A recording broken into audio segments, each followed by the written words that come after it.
Thank you for checking out this video. Sorry, I'm sure I'm a bit of a sweaty mess from filming the garden lamp portion of this video just now outside. It's super cold out and it still gets really sweaty and all this shit. I'm not even wearing that much, it's not like I'm wearing a plate carrier. But yeah, this video is going to be a little bit of a sort of more in-depth but first impressions look at the VFC XM16E1, the M16. This is a replica of the M16 that was used in Vietnam just before the M16A1. So it had a few of the upgrades, a few of the requested changes on it from the original M16, such as the forward assist, chrome line bolt, chamber, but it didn't have the birdcage flash hider yet, still had the 3-prong one, and it didn't have the fencing around the magazine release just underneath the dust cover. This is a great replica, and it's really cool that VFC have chosen to go with this one. They also have an M16A1 to be released this year too, which is really cool. I hope they do more of that. I hope they do, like with their AK series, a Vietnam era like Type 56 or something like that. And it's just a cool historical replica that can still be adapted to run more sort of modern loadouts, because the AR-15 is such a modular platform. There's so many parts for it, and being a GBBR, real steel stuff will fit. So if you want to modernize it a little bit, you could put sort of like a sleeve suppressor on it, some mag pull, or like a Knights Armament style quad rail, or some kind of M-lock system. You could put like a more modern stock on it if you like. I don't know why you would. It's a very nice comfy stock. The original M16 stock was like slightly shorter than the A2, and it's a much more comfortable length. I always found the A2 to be a little bit too far out. This is sort of like perfect. At least for me, being 6'1", it's the perfect length. I know with carbine stocks, like have the ability to go smaller for body armor, but like even this, as it is perfect. It's a really nice rubberized butt pad. So let's go from the tip to the butt. We have the 3-prong flash hider, steel, makes a very nice ringing sound. Pencil barrel with some nice markings on it. Triangular front sight, triangular handguards. Handguards are a bit pants, not gonna lie. Like with the FAL, I think they're expecting people to put real furniture on these. So instead of like trying to replicate it or putting real furniture on themselves and selling them with real furniture and increasing the cost for the consumers, they just go with like a cheaper one because they know that you're going to replace it with real stuff anyway. The plastic grip is quite nice. There's nothing wrong with that, and the stock, as I said, is quite nice. Though again, like I'm probably going to put real furniture on it as soon as I can. I already have some real handguards. They're just on something else. A1 fixed carry handle, perfection. Absolute perfection. Like, it's just so aesthetically pleasing. It's so there. Retro carry handle gang, cool guy stuff. I'm gonna use this. I'm obviously in a bit of a Vietnamese thing now, but I'm gonna use it for loads of stuff. It's just gonna be my general go-to longer outdoors rifle, really. It's what I'll use whenever I'm playing outdoors. I'll adapt it to kind of like fit the look and my needs as to, you know, what I decide to run get up wise. I've got some A2 handguards for it, so I can run a more modern vibe without adding loads of weight and stuff. Birdcage flash hider, you know, lots of cool stuff you can do to these to just adapt them to make them more modern and more better. More suited to modern gameplay, should we say. Scope up top, this is a 420 carry handle scope from G&P. It's a very nice one. It's not got any cold markings on it or anything like that, but the glass is super clear, and yeah, it's very fit for purpose. Like, and it works. You know, like all the controls on it work properly. The mount allows you to still use your iron sights. It is very, very nice. I'm happy with this scope. I picked it up super cheap. The GMP ones are kind of hard to find now. Copped it for 40 quid. Yeah, it's ditty creasing. The gun has lovely, lovely markings, and I'll make sure I get some close-up footage of the markings to show them off. They're great. The receiver, just like my XM177, the receiver is such a nice colour. It's got that like ever so picky difference between the upper and the lower. Only like I can see it because I'm a fucking massive nerd. You can't see it from a distance, but there's a very, very slight difference to the hue. It's like the bottom's a tad more green and the top's a tad more red. I don't care, it's cool, it's dope. It's nice that VFC got the colour right. So when it comes to like M16s and retro M16s in the gas blowback world, you're kind of limited to, up until now, you've been kind of limited to the WE one or the Vipertech one. And they are literally WE, Vipertech, in terms of quality and price and performance and stuff like that. There's not been like a decent middle ground. A few companies did like upgrade packages to the WE ones, but they were sort of bordering the price of the Vipertech one then, and then you're still limited to WE's system. Yeah, okay, granted it's got all the RA Tech upgrade parts in, but I haven't actually heard very good things about those for the WEAR platform either. If you're spending the Vipertech money on a WE and you've still got WE's crappy mags and crappy gas system and stuff like that, then what's the point? A company did do, I think it was available on Swift Airsoft, they did like a Nubis custom, I think it was called. And it's basically they dressed up the WE to look like this. They do all the RA Tech stuff in it, they upgrade it, and they make it like apparently more skirmishable. But the colour's still wrong, and you're still, you know, limited to WE's mags and stuff like that, and the issues that come with it. I sound like I'm shitting on WE a lot. Like before this came along, it was my go-to because I couldn't afford a Vipertech, and it did the job, it fit the role. And I had a couple of the M16s over the years, and a few of the XM177s and M4, a couple of M4s actually, and it's all stuff I sort of built and used and sold and built and used and sold. And they did the job well. They would only do a couple of skirmishes and then start having problems. That seems to be the pattern with them, like just gas efficiency problems. I think it's to do with what they make the springs out of, to be honest. They're not using steel springs in the components that rely on air pressure and a balance of elements to work correctly and function efficiently. And they just wear out very quickly, and it becomes like inefficient and inconsistent. That seems to be the root of most of the problems with the WEs. With this, there's none of that to worry about. This is, I know like this is going to be just like my XM177. I have had a couple of issues that were super easy to fix. I never go into a game feeling like my equipment might break or stop working or have a malfunction that costs me time playing and having fun. And I'm expecting the exact same with this, so I'm holding it up to like quite high standards. So out of the box, it's doing about 320 on green gas and 0.25 gram BBs. I think it was hitting about 345 on 0.2s when I tested it.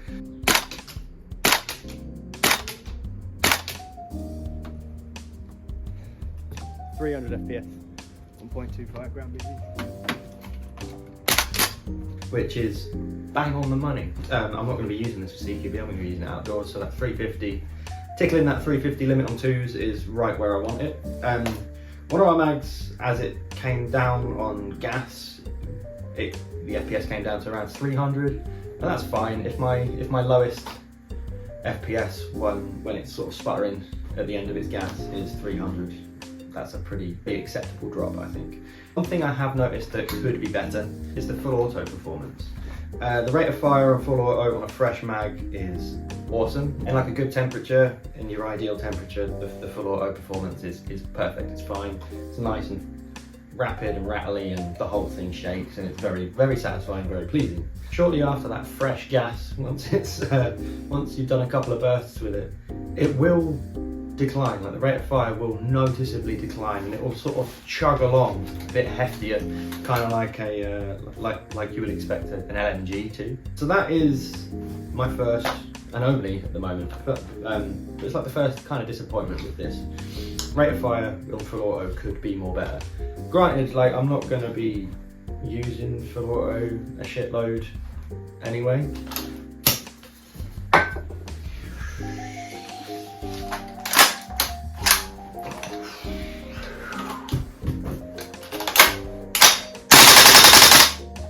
That's fine. There's a little bit chuggy and sluggishly in the middle. There was a bit of a drop, but we are in like a good room temperature situation right now. So there, see where it started to drop at the end, and then it goes to that, and it stays at that until it's kind of like out of gas. So semi goes back to semi, and it's still nice and snappy again. So it could be more better, basically. So I'm gonna kind of try and figure out a way to improve that. Buffer system is obviously different to the carbine buffers, the M16, Car 15, the shorter like M4 buffers and stuff. So, and that's because it's a full length stock, so it's got a full length buffer and buffer spring. At the bottom of that, underneath all that, is like a rubber buffer, I guess you call it, at the back. And I've played around with changing the length of that. I've put a longer one in, and it actually prevents the bolt from being able to lock back because the recoil buffer is so long. Taking off the stock, taking off the end cap of the buffer tube, and putting a spring in there to assist the recoil buffer, returning the bolt to battery. So making that quicker. So there's a few things, I've got a few ideas of how to like ramp it up a little bit. I'll post updates on that as I kind of figure them out. Like, the point of the M16 when it came out was it was a nice lightweight, kind of a step down from a battle rifle, but you gain sort of the maneuverability and mobility of it, and the controllability on full auto was like a big part of why the M16 was liked once they ironed out the creases with it. It would be nice to have those capabilities on the Airsoft replica as well. Reliable and controllable full auto fire. The bolt carrier group is my favourite part. It is beautiful. It is absolutely beautiful. They're giving it a nice chromed finish, and yeah, it's wicked. It's a really nice touch. I really like that they did this and they didn't just put their standard bolt carrier group in. Trigger on this, like all the other VFC V3 AR triggers, you've got a negligible amount of play before the wall. It's like you're basically on the wall. You can train it as like you're instantly on the wall. Like there's no substantial take up before the wall. And then it breaks, nice and crisp. And the reset. Oh, I was on full auto. So there's no reset. Alright, let's try that again. Reset, nice and audible. It's a bit more like soft and thumpy feeling, the reset, than some of the other ones, but nice. It is there, it's substantial, it's clear that your trigger's reset. And yeah, super dope.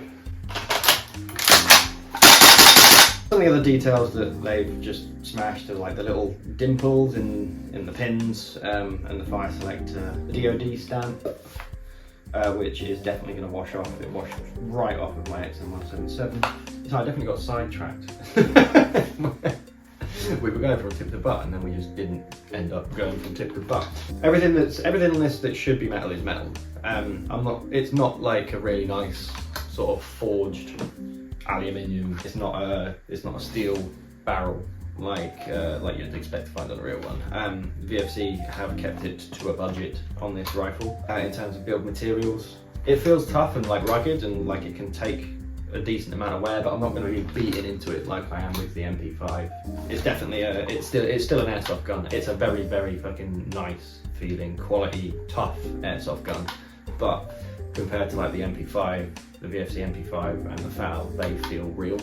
Like they feel like real guns, real tools, real like rugged, proper, because they're built out of the same materials as the real steel counterparts. But yeah, bear that in mind. If you want like a forged receiver and stuff, I'm pretty sure you can get them. You can get steel barrels and forged receivers, or you just get a Vipertech. They run on the same magazines, apparently, according to Explosive Enterprises. So that's pretty damn cool. I can't wait for the weather to get a bit more warmer and, you know, have a chance to properly take this out to the woods and get it broken in, get it worn in, really test it and put it through its paces. Really looking forward to that. Now, while it's behind me, let's have a look at my housemate's one. So my housemate actually got this first, got it from Octagon Airsoft. Octagon are fantastic. I found they kind of went above and beyond in terms of like the customer service when it came to sorting out some issues that I had with my SIG Rattler that I got from them. So even though I had issues there, I was still very, very happy to go with and recommend them to other people. And that's exactly what happened here. My housemate got his XM16E1 M16. You should call it M16, man.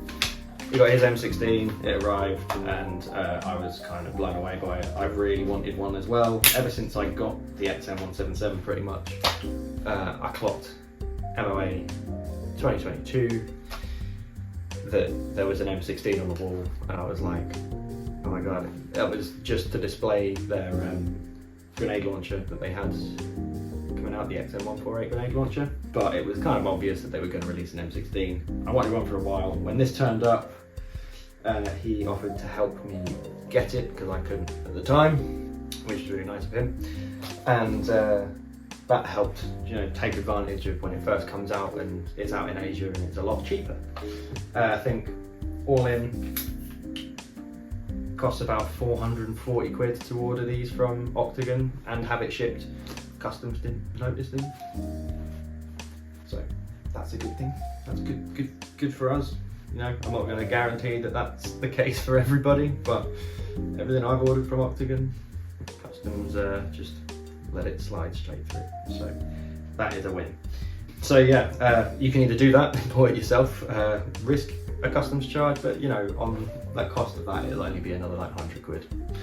Or you can pay 700 quid to get one that's already in the UK, which I'm all for supporting UK airsoft retailers. Like, if you can get what you need in the UK easily and it's affordable, then go for it.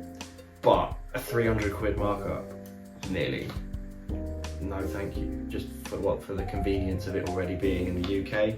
Most of the time it's not even in the UK either. It's like, or it's at least not at the retailer, it's at their wholesalers. So yeah, not really into that. It's a supply and demand thing really, isn't it? Like, if the demand for this kind of stuff is there, it will get, more of it will get imported and it'll be cheaper to do. But until then, it's not. And will these get super, you know, popular? Will there be a high demand all year round for gas blowback airsoft rifles? Probably not. It'd be nice to see the price of these come down a bit. 700 quid is a lot. I don't think it's fucking great. I don't think it's 700 quid gun, brand new, really, in all fairness. Not saying anything bad about this. It's just when you get into that kind of money, you do start to expect a forged receiver and a steel barrel. Like, I recommend importing it yourself from somewhere like Octagon or JK Army or wherever you can find it. WGC, going about it yourself that way. Hopefully then retailers and importers and wholesalers can sort of take the hit and decide to get them in cheaper because they know that people do want them, they just don't want to pay silly money for them. It's all about them risking a bulk order really, isn't it? And having them sat there forever. Someone's got to take the risk on it though, and I don't think it should really be the consumer. Retailers should be on top of it a bit and doing a bit more to research what the consumers want. There's always places for this kind of thing to sell. There are so many reenactment groups and mil simmers and film simmers and stuff that eat this shit up for the realism. I think stuff like this should be a bit more plentiful and available in the UK. Rant over. My housemate's one. He's obviously my little friend at it. We've got the Scarface Predator-esque M203 setup, which is just obviously aesthetically perfect. This is the epitome of M16. This is where it should have stopped. This is M16 completed it, mate. Absolutely 100%. Like, it's just perfect. You feel you just feel like a badass when you hold it. I know that's cheesy as fuck, but I don't care. It's manliness enhanced when you pick it up. It's great. It feels absolutely fantastic. If you're after an M16 replica for the realism, if you're like a film simmer, as I said, or a reenactor, or like you do milsim events that are period themed and Vietnam and everything's got to be sort of clone correct, this is 100% the only one I think you should be going for. I don't think if you're into that you should be using AEGs personally. I think they've done the job, they fit the role so far because there's not been much else that's good enough or better. But now this is out and you don't have to spend money on Viper Tech, and you don't have to put up with the inconsistencies and the quality control issues of WEs. If you're a reenactor or a film simmer or just a Vietnam LARPer in any kind of way or sense, this is 100% the replica M16 you should be using. 150,000,000% buy one of these. You've got all the benefits of using VFC's V3 gas blowback AR system, which is, in my experience and research, and it's just better. It's better than anything else out there. Maybe toe to toe with the MWS system. I can't really comment on that too much because I've not used the MWS system. It's definitely more realistic, and if it's more realistic in terms of its mechanics and it's just as efficient, I don't see why you would want to pick anything else. Without getting an MWS and then a really overpriced Angry Gun receiver set, you can't build an MWS retro gun anyway. So it's this is definitely long awaited, really needed in the airsoft market. Totally worth it. And that's my first impressions. As I said, I'm really looking forward to getting these out in the woods and playing with them and testing them and putting them through their paces. That's been my first impressions of the VFC XM16E1. Thanks for checking out this video. Like and subscribe if you like this content and want to see more of it from me. And yeah, I'll see you in the next one. Cheers.